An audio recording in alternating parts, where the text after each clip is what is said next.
My nephew Tommy is shipping off to military school next month.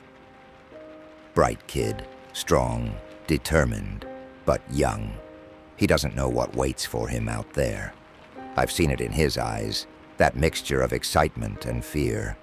I was about his age when I learned what true fear was, so that when he asked me to tell him a story about my time in the service, I knew it had to be this one.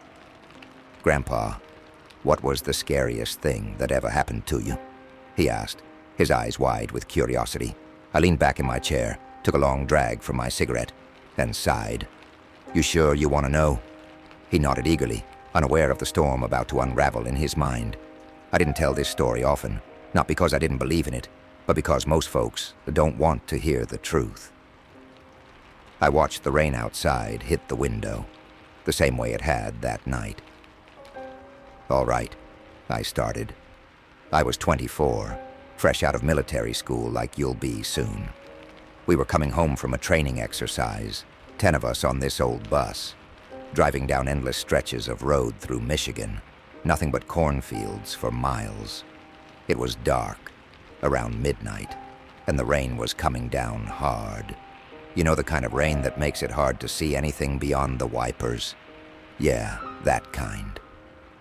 Tommy leaned in, his eyes never leaving mine. We were laughing, joking around, glad to be heading home after weeks of hell. Then, out of nowhere, the bus hit something. The tire blew out, and we skidded to a stop.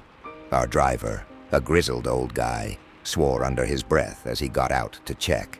Me and another guy, Blake, followed him out to help. That's when we saw it. I paused, remembering the sight of it.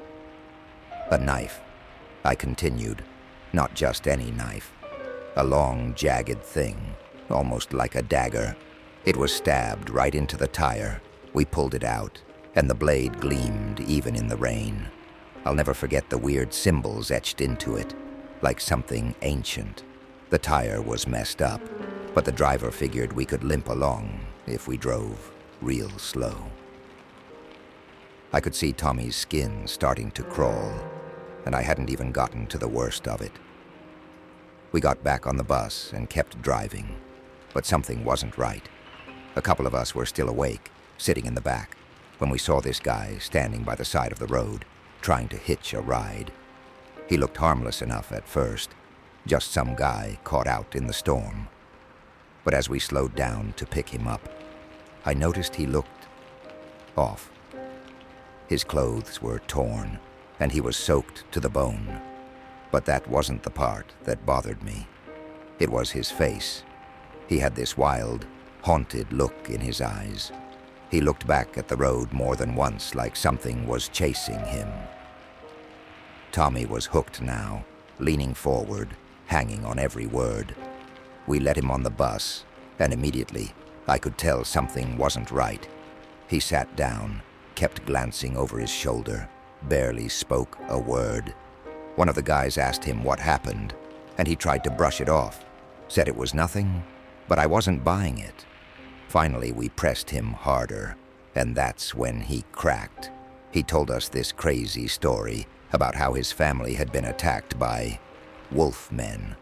Said they came out of the cornfields at night, ripped through their house, slaughtered everyone. He was the only one who made it out alive. I could still see the fear in that man's eyes. I'll never forget it. Our bus driver freaked out. He slammed on the brakes and shouted at the guy to get off the bus. Told him he was insane or on something. The guy begged him, said there was no cell service out here and that he couldn't call for help. But the driver wasn't having it. He kept driving, but I could tell the guilt was eating at him. After a minute or two, he started to slow down again, ready to turn around and help the guy. But before we could back up, we saw it. I stopped for a moment. The memory of that night, vivid, too vivid. Out of the cornfield, something huge, dark and fast, grabbed the hitchhiker.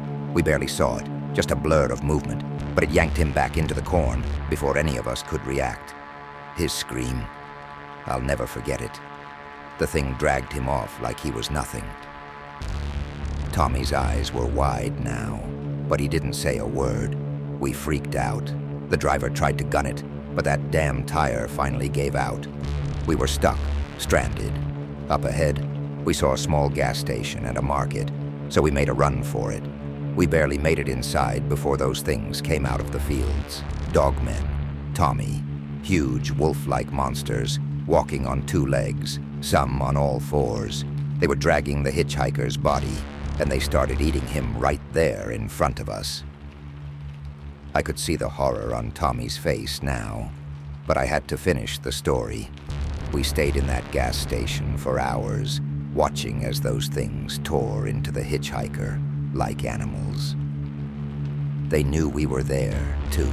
They kept circling the building, tapping on the windows, growling. But for some reason, they didn't come inside. Maybe they were toying with us, or maybe they didn't need to. They had already eaten enough. I took a deep breath, the memory still fresh even after all these years. We made it out of there at dawn, when they finally left. We never spoke about it again, not officially, and I never went back to that part of Michigan. But Tommy, if you're ever out there, watch the cornfields and never stop for anyone. The room was silent, the only sound the soft patter of rain on the window. Tommy sat there, eyes wide, his excitement replaced by something else. Fear. And I knew he'd remember that story for the rest of his life.